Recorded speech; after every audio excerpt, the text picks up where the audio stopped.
Book of Gaberock, Analog Leadership in a Digital World.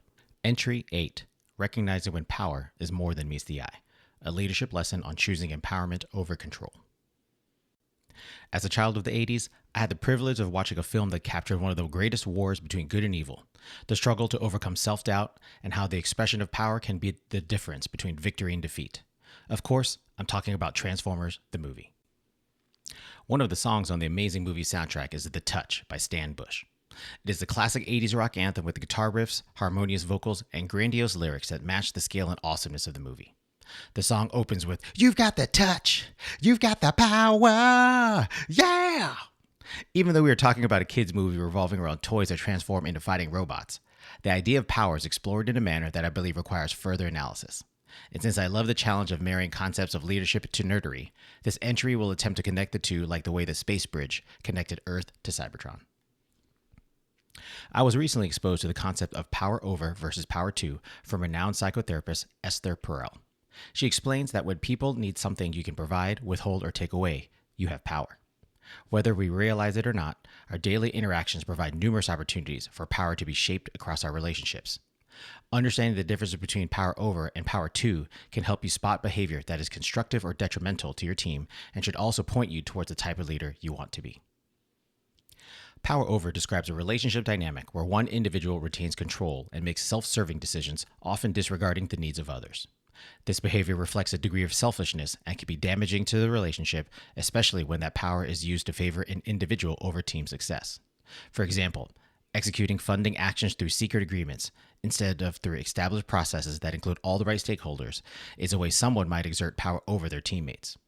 When one person takes clandestine actions to deliberately withhold resources for themselves, power over has been introduced into the relationship, and the erosion of trust will no doubt begin to negatively affect the team. In contrast, when a person in a relationship wields power to, they use it to empower the other person, granting them agency and the ability to directly influence the outcome of a situation. This behavior reflects a degree of service to the relationship itself and an understanding that collaboration is a critical step towards team success. Power to is also generative, with the ability to multiply the existence of power across relationships. In a healthy dynamic, control should never be one-sided. Constantly seeking to empower one another fosters the highest degree of trust that truly defines a high-powered and successful team. How one chooses to wield power within a relationship has a direct effect on the outcome. Transformers the movie, for instance, gave us a classic example of how to use power to light our darkest hour. During a critical scene in the movie, Ultra Magnus attempts to unlock the matrix of leadership and wield its power against the Decepticons. Prior to that moment, Ultra Magnus had admitted he was not worthy to carry on the mantle of leadership after Optimus Prime, planting a seed of doubt that left his psyche vulnerable. While he fully intended to use the power for good, the matrix remained unavailable to him. I believe this was because Ultra Magnus was acting in panic, desperately wanting to eliminate his self-perceived shortcomings by using the matrix to turn the tide of the battle.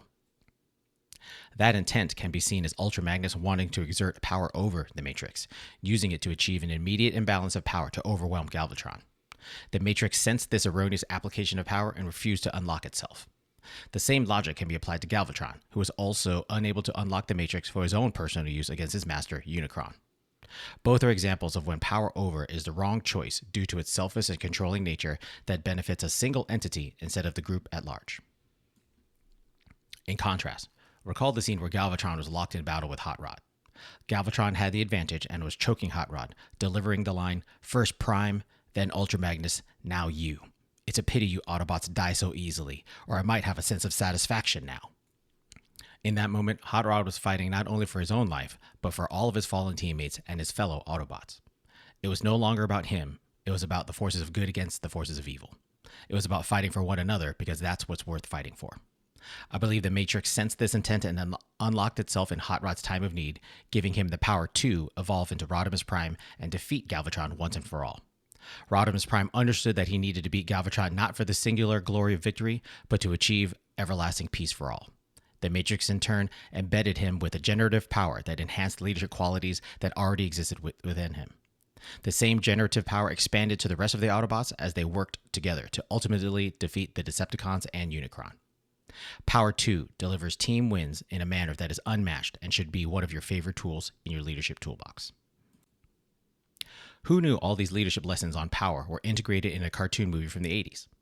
I came for the action in Transformers the movie, but left with life lessons on how to be a better teammate. Power within a relationship should be shared and wielded for the good of the group, not for individual gain. Your individual progress should never be at the expense of a teammate, or else you are operating off of the wrong scoreboard and need to check yourself before you inadvertently become the reason for a team loss. One should never assume they are above learning lessons on being a good person, no matter where that lesson may be taught, even if that lesson is coming from a classic movie from the childhood. Till all are one. The tear line. How you wield power defines the kind of leader you are. Power used to control others erodes trust, while power used to empower others strengthens teams. Power over creates imbalance and fractures relationships. When individuals use influence for personal gain instead of team success, trust begins to deteriorate. Power to multiplies strength across the team. Leaders who empower others generate trust, collaboration, and the collective momentum needed to achieve lasting victories.